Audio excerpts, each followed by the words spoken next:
Hello, welcome to this piano tutorial for the song Death Was Arrested by North Point InsideOut, based on the recording from their album Death Was Arrested. This arrangement is available at centeredworship.com, where you can get a copy of this sheet music for yourself or for your church. In this tutorial, I'm going to go section by section, giving you some insight into the arrangement, some creative suggestions for how to alter it, as well as some taking some of the more difficult passages and giving some practice suggestions for how to master it. All right, looking at the first section, the intro. It's the identical same part for the piano as it is in the verses. So the only point I want to make before I get into the verse is that the measures here with the changing meter, starting 6/8, 3/8, 6/8, 6/8, 3/8, can be really tricky for the worship leader or the congregation to know when to enter. So if you are in a situation where it's just piano, there's no band, and a singer that you're accompanying, I would suggest, because I think it's going to be most natural for them to start here. Because you would have just given them a downbeat here, they're going to naturally feel a 6/8 and they're going to want to come in here. Let me play it and demonstrate.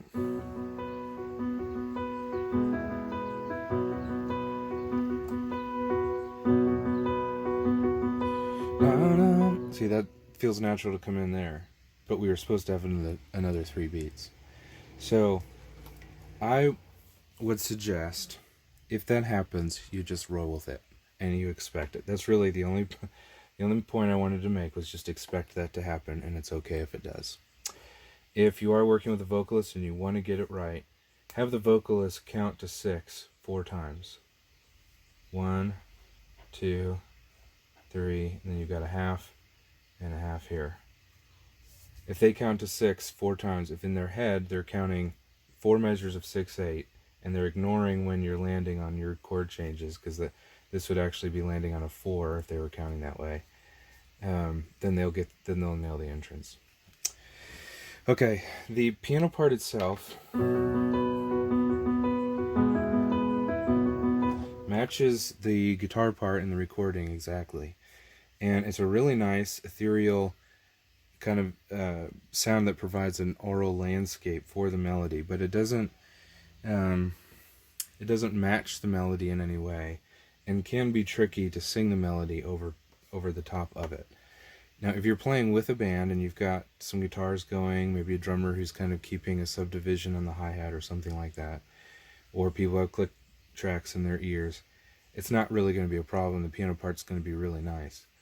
If, however, you are playing just piano and you're accompanying a congregation or a vocalist, it might get tricky. And I know for myself, to try to play this part and sing at the same time is really hard. So in that case, you might want to, and it'd be totally okay, to change it up. Now you'll notice it's only 3 notes that are just getting played around with: a B, an F sharp, and a B. It's just those 3 notes. So just change up the rhythms. Or you might even switch it to 8th notes.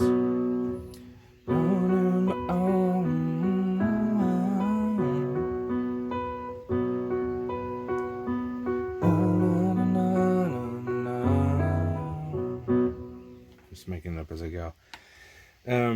Don't be afraid to alter that if it's going to help. If, however, your congregation is familiar with the song and your vocalist, your lead vocalist, is familiar with the recording, I don't think it's going to throw them off at all. That's why I felt the liberty to go ahead and write it that way. Going to the chorus, you have a kind of melodic,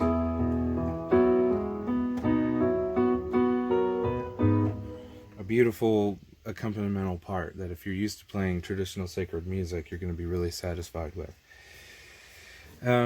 The only problem with it is, if you're by yourself, it's beautiful.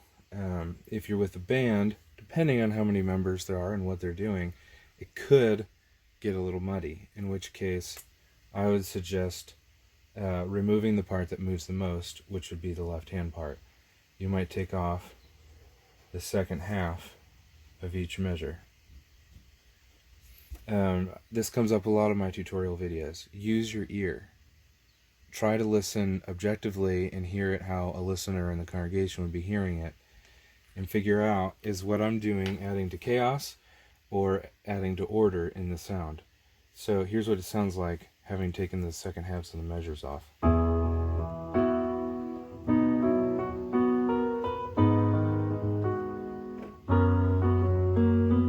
It still sounds really nice. In fact, you might even do that if you're struggling with some of those finger crossovers. Those aren't easy to do. That's kind of an advanced technique. So you might even just do this to make it easier, because it still sounds nice by itself. But use your ear. You might just take them out, even if you can do them, to simplify the sound. But some of those melodic parts in the right hand, you don't want to lose those, or you'll lose the interesting part in the piano. Another note for pianists is that you need to work out fingering. So in this first measure, at some point, and I usually, on the F sharp, switch to the fourth finger, third finger, first finger, and do that. And then here, I switch over to 3, like that, cross my fingers over. If you're having trouble nailing this when you sit down to sight read it, I would suggest stopping and working out fingering for yourself for your left hand. And then some of these parts here with your right hand, these 6ths that move up and down, it would be a good idea, I think, too, if you're having trouble with the spot, to work out the fingering. It's really important. It's something that when I was taking lessons, I hated doing, taking the time to work out the fingering. But in college, I had a professor who made me do it whenever I was learning a new and difficult piece, and I took the time, and it saved me a whole bunch of time later on. So I suggest doing that for this. All right, when you get to the second round of the chorus, because verse 3 is just like verses 1 and 2, when you get to the second chorus, you come to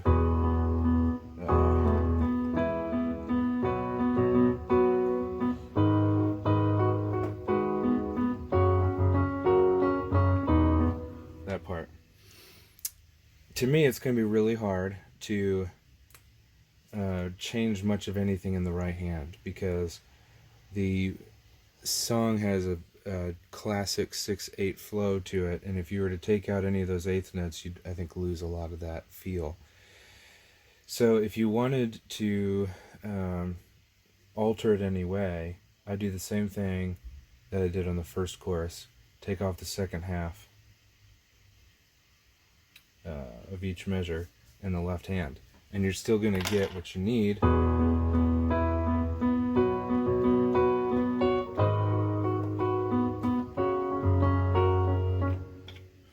And it sounds nice and loses a little bit of the bulk of the sound, which would be nice if you're in a band. Also, some of those are leaps, so if you wanted to just simplify it, make it easier, that's something you could do. Just land on the downbeats. Those rhythms, these dotted eighth note rhythms, in a 6/8 meter, look really scary, but there's 2 ways to think about this. I'll start with a more complicated way of thinking about it and then move into the easier way. In 6/8, you've got 6 eighth notes. 1, 2, 3, 4, 5, 6. By putting in dotted eighth notes, there are 4 of them per measure. So, I'm sorry, did I say? No, those are dotted eighth notes. Getting confused. Yeah, so there are, how do I describe it?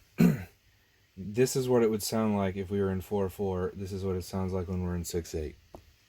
So if you were to bounce between measures 1, 2, 3, 4, 5, 6, 1, 2, 3, 4, 5, 6, 1, 2, 3, 4, 5, 6, 1, 2, 3, 4, 1, 2, 3, 4, 5, 6, 1, 2, 3, Cool. That's hard to do. I'm not a drummer, so anyway, so that's one way to think about it mentally. It's 3/8 notes. I think you know that. It's 1.5/8 notes. So here's a simpler way to look at it. The second of those two lands right in between the second 2/8 notes in the right hand. So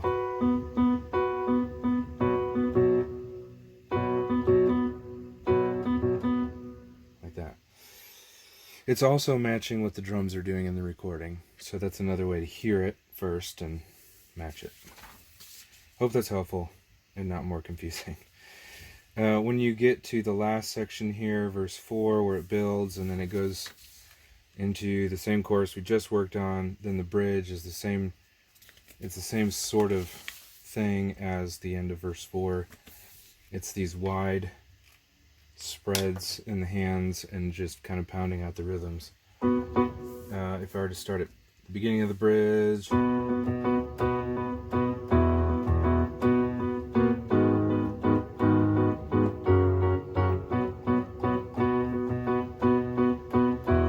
some of those parts in the left hand are from like here to here are big leaps. Going from here to here is a big leap. I don't think you have too many in the right hand, but on the end of verse 4, where's that?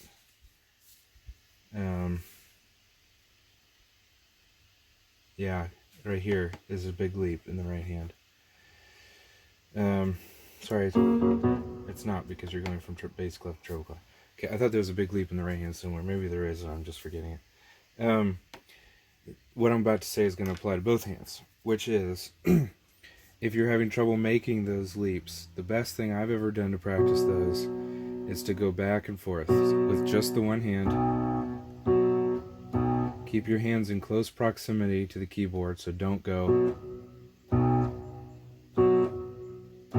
Keep it close down. Go right back and forth like this. Make sure you're using fingers that feel right. Make sure as soon as you leap off the one note, your hands are immediately adjusting to the shape of the next notes. So you're not going, whoa, whoa, and surprising yourself. And then add the right hand, but slow it down.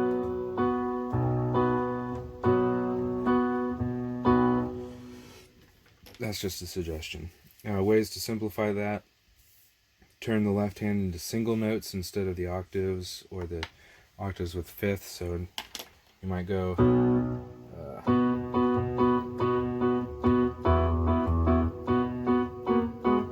welcome to do that. You're welcome to take the bottom note off the right hand.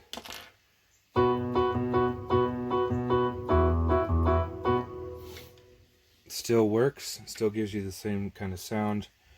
It's just simpler. Okay, hope that was helpful to you. Again, this arrangement is available at centeredworship.com, and thank you for watching.